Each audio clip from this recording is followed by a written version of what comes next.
大家好，欢迎来到警情突击。该事件发生于美国的俄亥俄州。如果喜欢本期视频，欢迎点赞订阅。 An Ohio mother was reportedly trying to escape a dangerous situation with her two young boys, believing her husband was out of town. But police say he wasn't. And what happened next is a parent's worst nightmare. Police say he killed her two children, a 7-year-old boy and his baby brother, right in front of her. The devastating details of a case that has destroyed a family we are going to talk about, and we are going to break it all down with a retired detective commander. Welcome to Sidebar, presented by Law and Crime.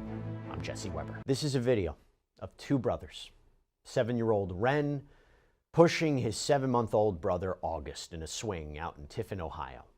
Their mother shared this moment of pure joy on Facebook just days ago. But now she's living a nightmare after a horrific act of violence that has left an entire community in Ohio reeling. But this husband, 42-year-old Ryan Egan, wasn't out of town. What happened next was an ambush that unfolded right in the family's driveway. Police say Egan emerged, immediately chased down Dustin, and shot him. He then turned the gun on his two children, fatally shooting both the 7-year-old and the 7-month-old infant before firing again at Dustin. And by the way, that 7-month-old was Egan's son. And in the end, 4 people were dead, and the mother was the only one left at the scene. And we're going to explain that a little bit more.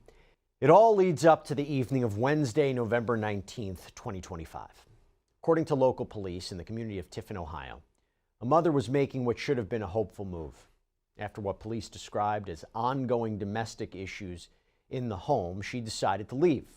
So she was at her house on Huss Street, packing up her belongings with the help of Dustin. And Dustin, by the way, wasn't just a friend helping out. He was the father of her 7-year-old son, Ren. And the plan, according to authorities, was to do all of this while they believed her husband, Egan, was working out of town.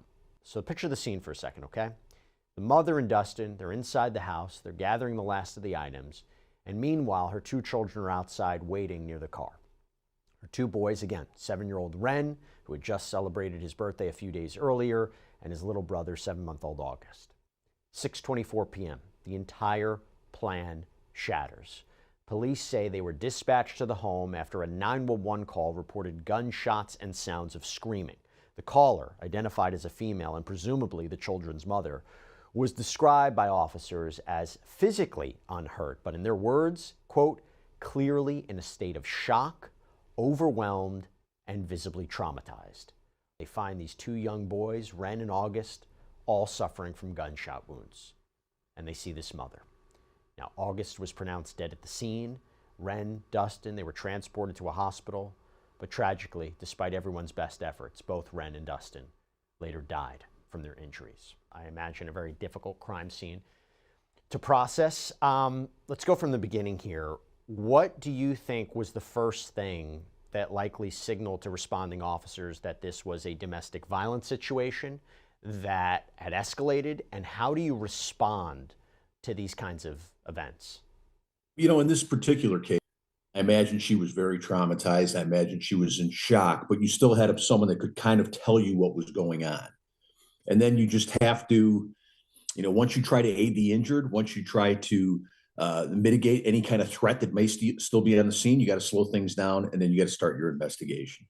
But you're talking 4 victims, 2 went to the hospital, 2 were pronounced on scene, and a surviving witness. Call reported gunshots and screaming. It's kind of hard to process what that scene must have looked like and what that event must have looked like. But you have, how do you get information from a witness like that? I mean, if she, you know, I don't even know how you even sit down with her, how you even try to get her recollection of what happened. I imagine there's an urgency in understanding what happened. I don't even know how you approach something like that. And you really can't talk to people when they're in that state because it's just too injurious to them. And it's a possibility you're not going to get a bunch of information. Now, the 911 call tells the police that there's going to be potential for violence. Someone might be hurt to account for. and how that happened. And in an investigation, the only difference between this investigation and an investigation where you're going to charge somebody is there's a criminal prosecution. There's no criminal prosecution in this case, obviously, but it doesn't change the investigation at all. You're going to handle it just like it's a homicide that you're going to take to court. And Egan, the father of one of the children, they thought that he in an ambush style attack. Is that something you've seen before in these domestic violence situations? You're talking about the idea of they're moving away. Creates the most anger. The only thing I can say about a situation like this, she's trying to get away. She's bringing someone with her to help her get her belongings. But what we find, and I've seen this multiple occasions, you need to call the police to have them with you there, because as I said, there's nothing more volatile, nothing more explosive than a domestic situation. And in this case, if what the authorities are saying is correct, he was laying in wait. He knew what he was going to do. You got to make that call. You got to get someone there. So if there's any way to prevent something like this, you got to have somebody with you. Talk to me about how you think about this. Ryan immediately chased Dustin, pushed past the mother, fired multiple shots.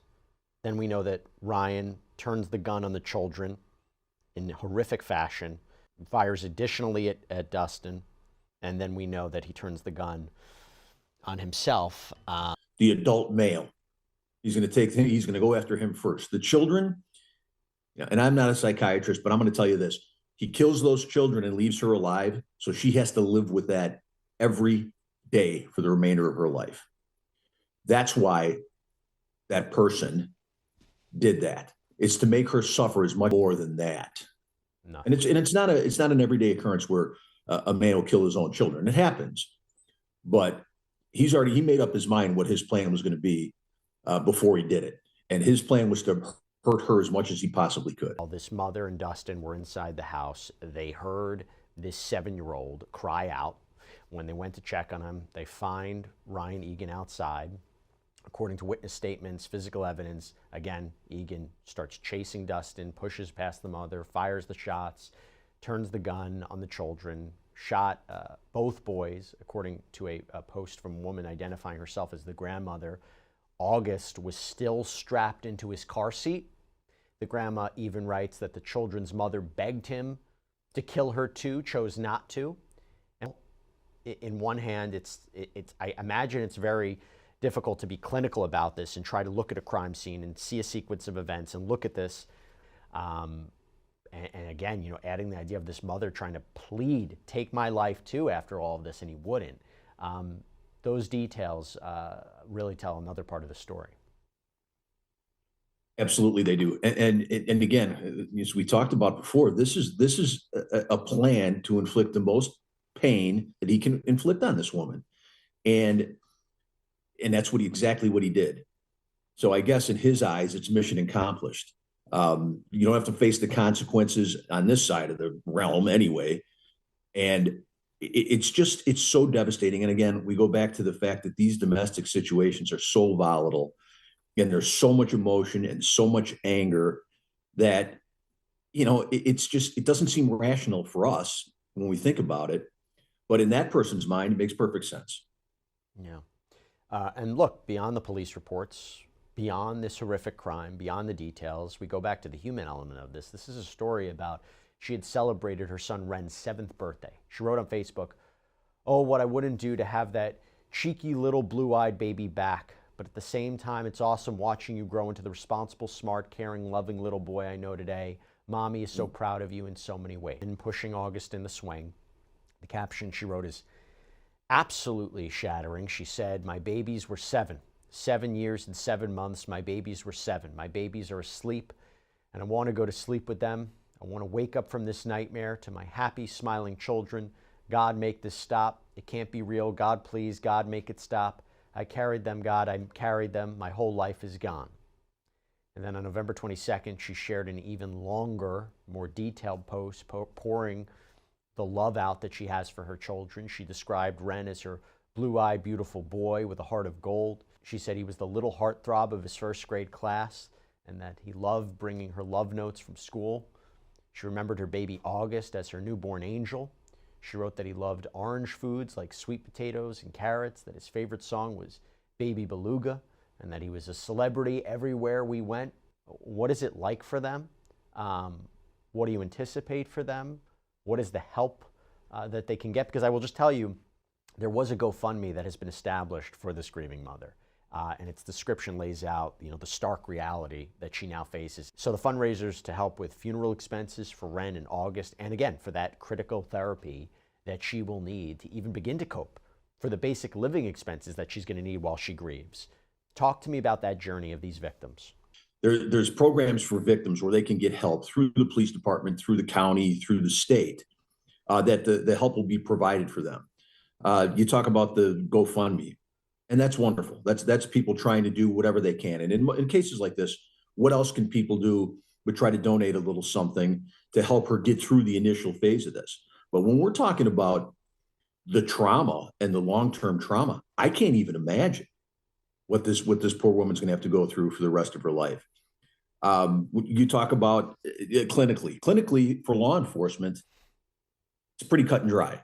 Once you find out how it went down, your case is pretty easy to write up. I don't want to, I just want to say that, like we talked about, just a clinical thing to try to not make it emotional and personal.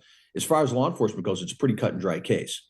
There's forensics that have to be done and stuff like that. But as far as how this woman's going to proceed with the rest of her life, not only her, but the people around her, the grandparents, the community, the first responders who had to see it.